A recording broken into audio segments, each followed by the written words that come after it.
Salut YouTube, c'est Noah, j'espère que vous avez passé d'excellentes fins d'année et que vous avez pu profiter un maximum avec vos proches. Mais maintenant, les fêtes sont finies, 2020 a commencé et c'est pourquoi on va voir dans cette vidéo 7 éléments clés indispensables pour maintenir ces nouvelles résolutions et habitudes de 2020. C'est parti!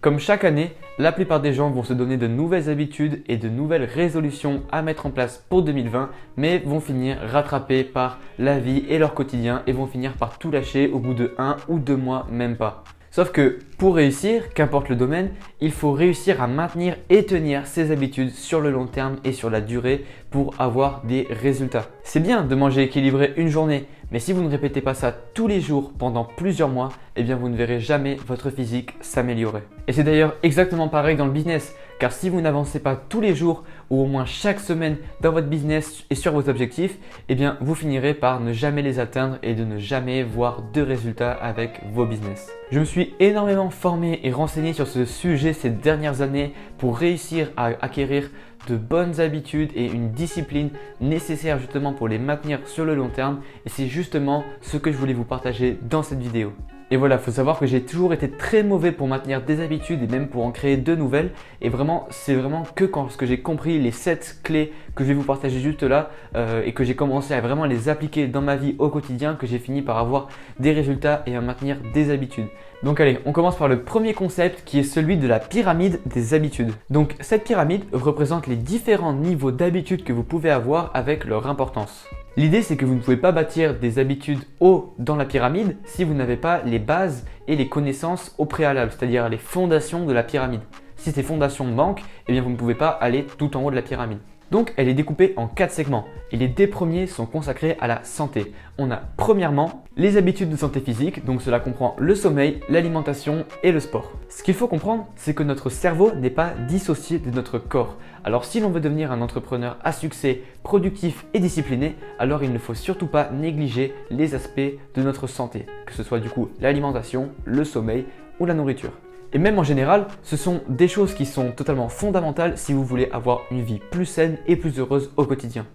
Donc ces habitudes peuvent être par exemple de pratiquer une forme d'activité physique tous les matins, que ce soit de la course, du gainage, du yoga. Cela va être également de prendre l'habitude de se coucher et de se lever tous les jours à la même heure. Et par exemple de s'établir, on va dire, un plan nutritionnel, une diète adaptée à vos objectifs. Donc moi par exemple, je suis en train actuellement de faire une prise de masse musculaire, donc du coup j'ai une alimentation adaptée de 5 repas par jour et je vais 4 fois par semaine à la salle justement pour m'entraîner et prendre du muscle. Les jours où je suis en repos, donc les 3 jours de la semaine où je suis en repos, je pratique des assouplissements pour assouplir mon corps et même ça me permet d'avoir une activité le matin et d'avoir pas mal de bien-être, c'est assez agréable de faire des assouplissements. Donc du coup, voilà comment en fait on peut adapter justement ces habitudes-là en fonction de vos objectifs.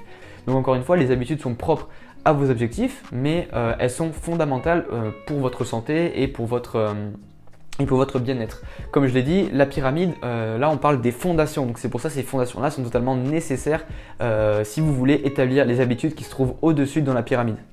Donc en deuxième, on a les habitudes de santé mentale et émotionnelle.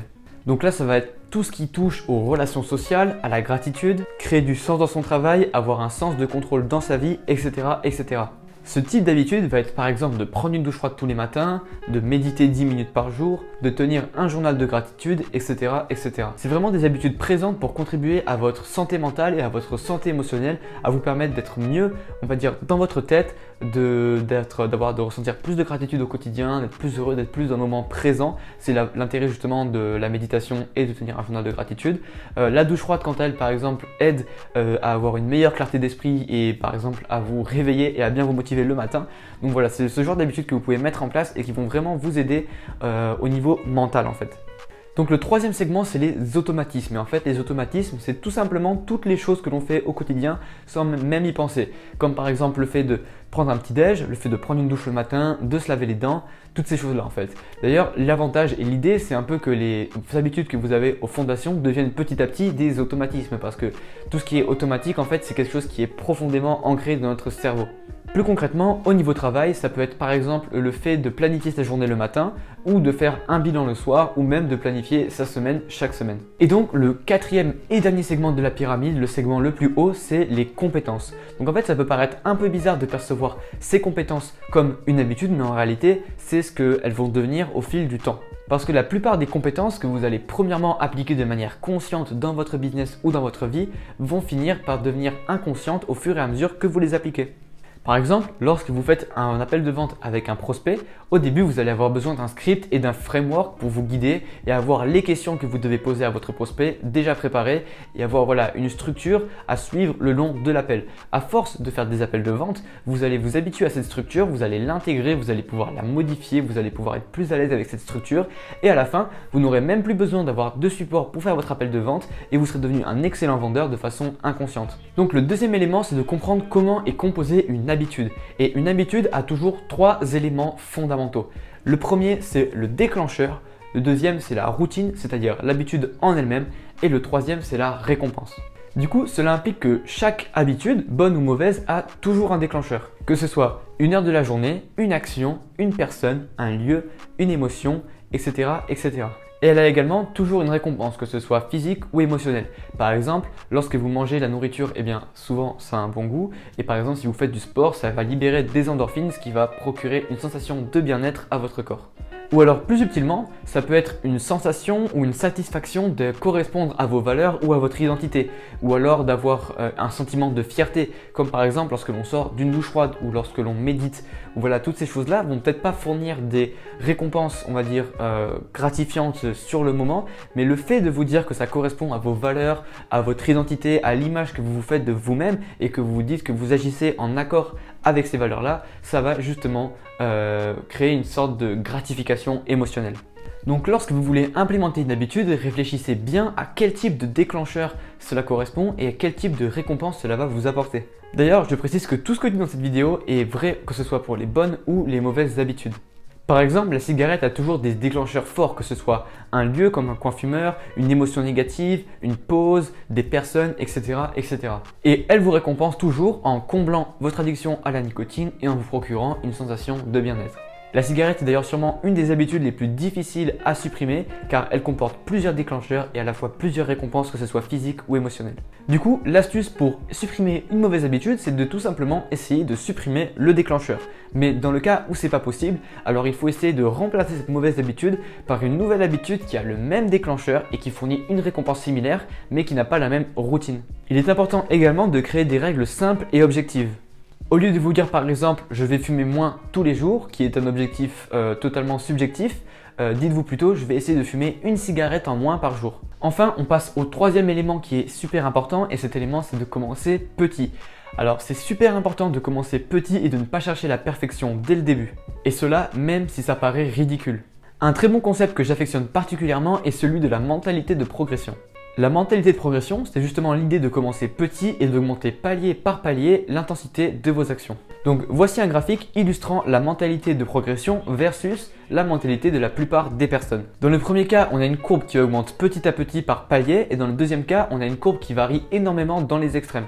Sur le court terme, la personne lambda paraît plus impressionnante que la personne qui a une mentalité de progression parce qu'elle fait beaucoup plus de choses que cette dernière.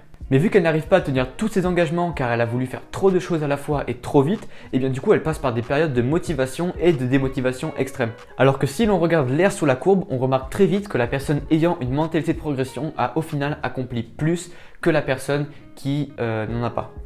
Donc au lieu de varier constamment entre périodes de motivation et de démotivation, il vaut mieux chercher à commencer petit et à augmenter palier par palier l'habitude, mais à la maintenir sur le long terme. C'est beaucoup plus important d'être régulier que d'être, on va dire, que chercher la perfection. Et vraiment, c'est quelque chose que si vous arrivez à comprendre, ça va avoir des résultats énormes sur votre business ou dans votre vie, parce qu'en fait, vous allez commencer à voir long terme et pas court terme. Et en général, les plus gros résultats, les plus gros changements se font sur le long terme. Donc l'astuce, c'est que si vous avez un gros objectif, c'est de le découper en petites tâches quotidiennes et d'augmenter petit à petit l'intensité de ces tâches. Par exemple, si vous souhaitez perdre 10 kilos, n'essayez pas de suivre une diète ultra stricte et faire 1 heure d'exercice tous les jours, mais commencez plutôt à, par exemple, faire 5 minutes d'exercice tous les jours et de limiter votre nombre de fast-food à 1 par semaine.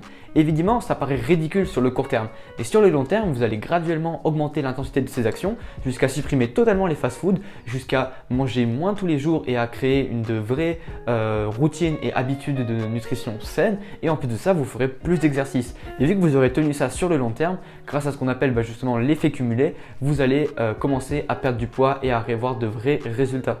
Cela veut aussi dire qu'il vaut mieux essayer de ne bâtir qu'une habitude à la fois parce que plus on se disperse, plus il y a de chances que tout s'écroule. Si vous commencez au même moment à faire un régime, à méditer, à prendre une douche froide, à vous lever tous les jours et vous coucher tous les jours à la même heure et travailler 2 heures par jour sur votre business et faire 30 minutes d'exercice, vous verrez très vite que tout finira par s'écrouler parce que le changement dans votre vie, vous n'aurez pas eu le temps en fait de faire les changements, que ce soit d'emploi du temps, de programmation, pour implémenter le temps de faire ces habitudes et elles finiront par passer à la trappe dès que vous aurez une petite difficulté. Cette mentalité nous permet même d'apprécier chaque progression, même minime, ce qui va nous permettre de rester motivés sur le long terme.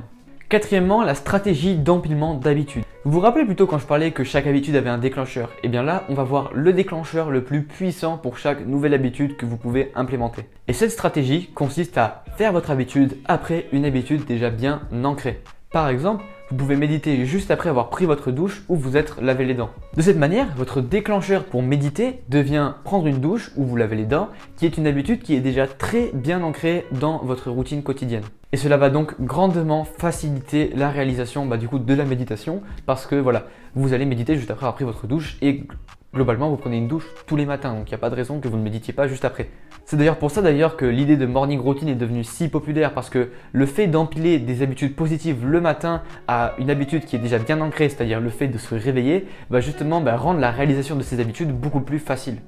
Donc le 5e élément, c'est de comprendre pourquoi l'on fait cette habitude et aussi d'avoir une date symbolique et forte. Si vous souhaitez rester motivé sur le long terme et maintenir votre habitude, il est important de comprendre pourquoi vous faites cela et de comprendre vraiment quel est le bénéfice et quelle est votre intention avec le fait de faire cette habitude. Qu'est-ce qui vous motive à faire cette habitude? Qu'est-ce que cela apporte concrètement à votre vie? Si vous n'avez pas de réponse à ces questions, cela veut probablement dire que l'habitude sera très difficile pour vous à créer et qu'elle n'a probablement pas beaucoup d'intérêt à être implémentée dans votre vie. Donc dès que vous avez votre raison de pratiquer votre nouvelle habitude, il est important d'avoir une date symbolique forte. Avoir un point d'ancrage fort peut vraiment vous aider à rajouter une dimension émotionnelle à l'habitude et va vous aider à, encore une fois, tenir et rester motivé sur le long terme, qui est vraiment la chose la plus difficile lorsque l'on crée une nouvelle habitude.